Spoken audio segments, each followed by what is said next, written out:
Hello and welcome back to Arm of Speculation's General Tiberium Universe Lore.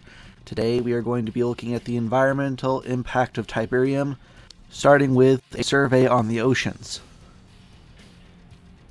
Tiberium is an unbelievably valuable resource, no doubt, coveted by both Nod and the Scrin, and to a lesser degree GDI.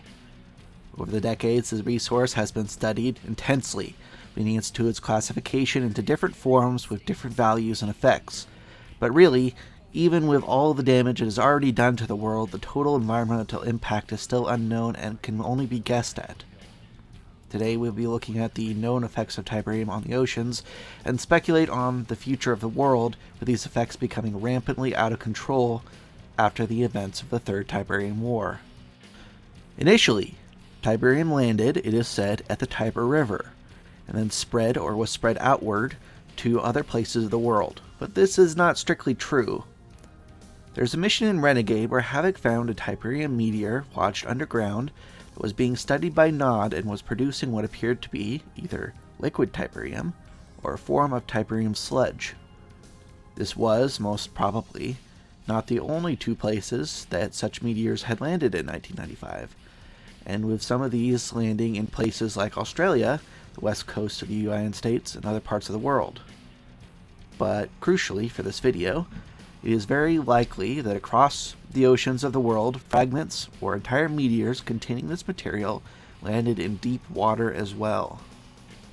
This is important because in the end period of the First Tiberium War, the intermission, and the Second War, Tiberium algae spread across the oceans and began to heavily affect international shipping.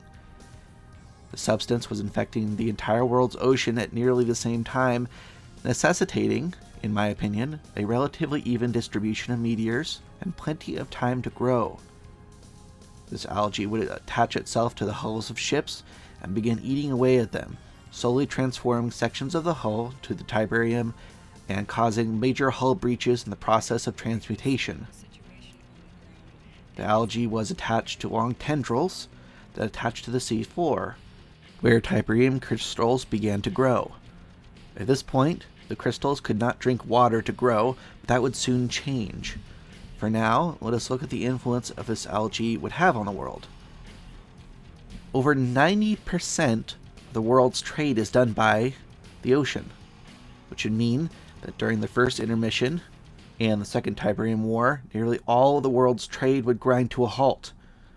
Naturally, the next step would be to attempt to do some of the world's trade via air travel, but due to the inherently smaller scale and vastly larger expense of shipping through air, the economic impact to the world would be unbelievable. Additionally, once large-scale ion storms began forming over contaminated areas, those areas would become useless for flight or trade, probably to become reliant on overland trade for relief efforts and goods across terrible terrain.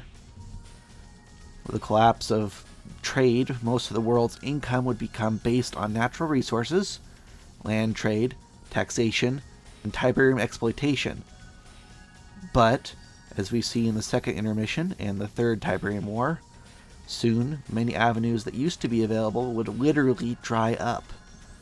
Famously, the Tiber River was consumed to produce titanic glaciers of Tiberium.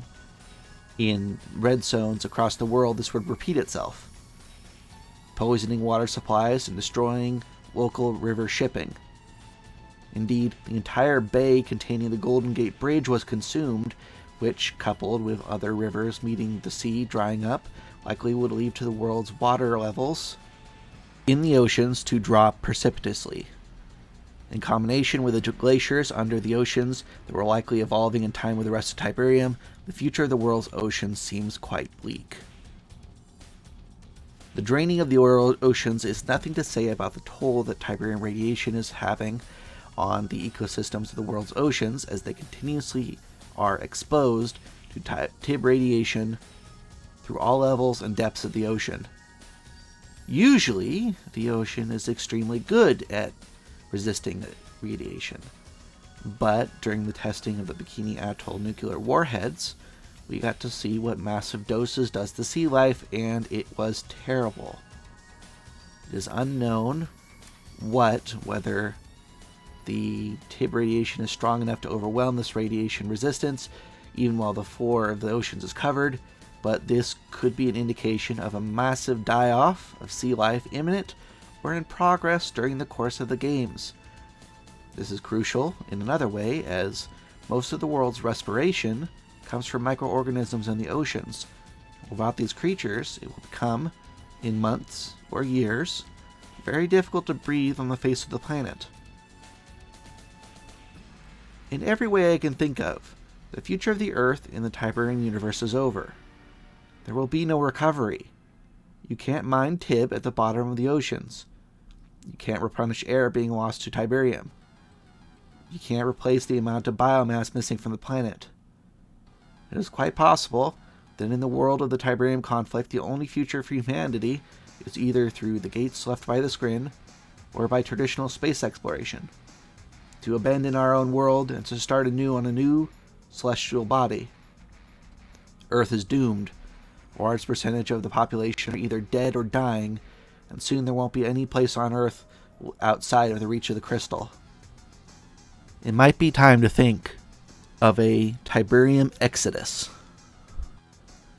At the end here, I want your opinion. What do you think of that name for a potential next game for the Tiberium series? Tiberium Exodus, a game in the vein of Homeworld or Star Trek Armada. You could start to see the exploration of and development of humanity in the space as we get closer to the invasion of the Skrin. Anyway, I think it's a pretty cool idea. Tell me what you think of that and the new microphone. I just got a Yeti Blue, and I like it so far. I think it's a lot more clear than my last microphone that I have, and there'll be less pausing and prickling in the audio, I believe. Anyway, I am very happy to say that I will be putting up a new poll soon for the next topics of the videos, and I hope you all had fun watching it, and I will see you in the next video. Thank you very much.